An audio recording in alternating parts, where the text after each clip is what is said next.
नमस्कार मित्रांनो, आपण आता ज्या गोष्टीसाठी जमलेलो आहे, आताच आपला SSC बोर्डाचा रिझल्ट लागलेला आहे. त्या रिझल्टमध्ये तुम्ही सगळ्या गुणवंतांनी जास्तीत जास्त मार्क मिळवून तुमच्या घराचं, तुमच्या आईवडिलांचं आणि आपल्या समाजाचं नाव उंच केलेलं आहे. त्याच्यामुळे आपण हा सत्कार समारंभ आयोजित केलेला आहे. ओके, तुम्हाला पुढील दिशा देण्यासाठी काही ज्येष्ठ मंडळींनी हा कार्यक्रम आयोजित केलेला आहे.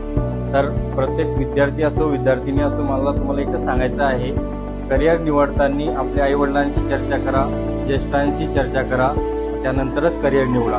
तुम्हाला वाटत असेल मला 11वी 12वी करायची, जरूर करा. तुम्हाला वाटत असेल डिप्लोमा करायचा, जरूर करा. पण 11वी 12वी नंतर सायन्स घ्यायचं, आर्ट्स घ्यायचं का कॉमर्स घ्यायचं हे आधी डिसाईड करा. त्याच्यानंतरच तुम्हाला भविष्यातलं करिअर निवडता येऊ शकतं. त्यानंतर तुम्हाला जर डिप्लोमा करायचा असेल तर डिप्लोमामध्ये पण फॅकल्टी आहे. मेकॅनिकल इंजिनियर आहे, कम्प्युटर इंजिनियर आहे, सिव्हिल इंजिनिअरिंग आहे, इलेक्ट्रिकल इंजिनिअरिंग आहे. तुम्हाला आता 8-10 दिवसाचा वेळ आहे. त्या सगळ्या गोष्टींचा अभ्यास करा. अभ्यास केल्यानंतर घरच्यांशी चर्चा करा. तुमच्या भाऊ असेल, बहीण असेल, आई असेल, वडील असेल, त्यांच्याशी डिस्कस करा. त्यानंतर ॲडमिशन घ्या. असं नाही की माझा मित्र जातो म्हणून मी त्या फील्डला जाईल, असं नका करू. कारण तुमचा हा डिसिजन तुमचं आयुष्याला कलाटणी देणारा असणार आहे.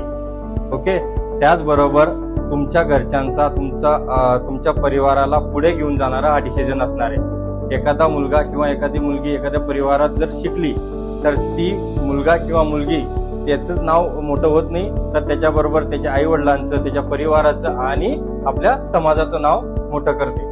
त्यासाठी ज्यावेळेस तुम्ही ॲडमिशन घेणार, 11वी घ्या, 12वी घ्या किंवा डिप्लोमा घ्या, तो डिसिजन घेताना विचारपूर्वक किंवा काळजीपूर्वक घेतलेला बरा. बरेच मुलं मला कॉल करतात, मेसेज करतात, आई वडील मला विचारतात की करिअर कोणतं घेतलं पाहिजे. तर सारासार विचार केला तर आपली गवळी समाज हा NTB मध्ये येतो. ठीक आहे, NTB मध्ये असल्यामुळे शिक्षणाचा खर्च हा खूप कमी झालेला आहे. म्हणजे कोणत्याही कॉलेजला जर तुम्ही ऍडमिशन घेतली तर तुम्हाला 4-5 हजारात खर्च लागतो. मग तो इंजिनिअरिंग असो की बाकीच्या फॅकल्टीज असो. फक्त आता विषय हा आहे की बाहेरचे क्लासेसला पैसे किती लागतात, तिथं काही स्कॉलरशिप चालत नाही. मग माझं असं मत आहे 11वी 12वी चांगलीच आहे. 11वी 12वी नंतर सायन्स घेऊ शकता, कॉमर्स घेऊ शकता किंवा आर्ट्स घेऊ शकता. पण माझं गवळी समाजातील पोरांना सांगणं आहे, आर्ट्स किंवा कॉमर्सला जाण्यापेक्षा तुम्ही सायन्सला जा. सायन्सला गेल्यानंतर तुम्ही बी फार्मसी करू शकतात, इंजिनिअरिंग करू शकतात, मेडिकलला जाऊ शकतात. हा एक मार्ग आहे, म्हणजे व्यावसायिक शिक्षण घेतलेलं बरं. दुसरा मार्ग जर सांगायचा झाला तर डिप्लोमा इंजिनिअरिंग. डिप्लोमा इंजिनिअरिंग 10वी नंतर केल्यामुळे काय होतं, 3 वर्षाचा डिप्लोमा तुमचा कंप्लीट होतो. तुम्ही जॉबला पण लागू शकतात. त्यानंतर तुम्हाला जर इंजिनिअरिंग करायची असेल तर खूप सोपी जाते, डायरेक्ट सेकंड इयरला ऍडमिशन घेता येते. त्याच्यामुळे तो एक दुसरा मार्ग आहे.